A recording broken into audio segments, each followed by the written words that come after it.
if we lived in a country where men weren't allowed to dip out of the equation, where men had to be not just financially there, but emotionally there, and women didn't have to take it on all by themselves, that might make it a different story. But again, we don't have those structures in place that protect people who become pregnant.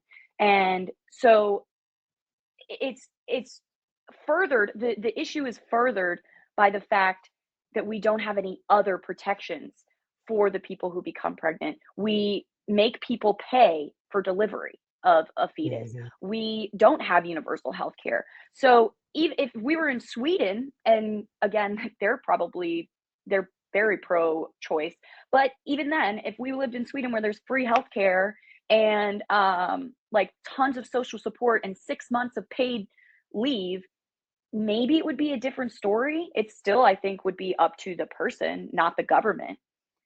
But we on top of all this don't have that structure in place. So you're putting women on a fucking desert island and saying, so you can't get rid of this ball and chain, try and survive. Right. And not that all children are a ball and chain, but if you don't want one, then it is.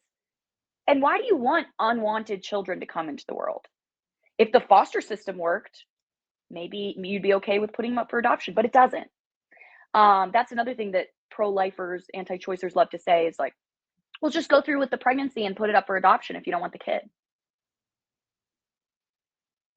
Have food restrictions, have medical restrictions on what you can consume for 9 months just to Mhm. throw that child into a system that statistically produces troubled individuals who are like 18,000 times, we can pull up the facts on this, more likely to, end up abused, end up using drugs, end up, like these systems don't work. So why would you encourage people to keep breeding into a system where they're going to get screwed?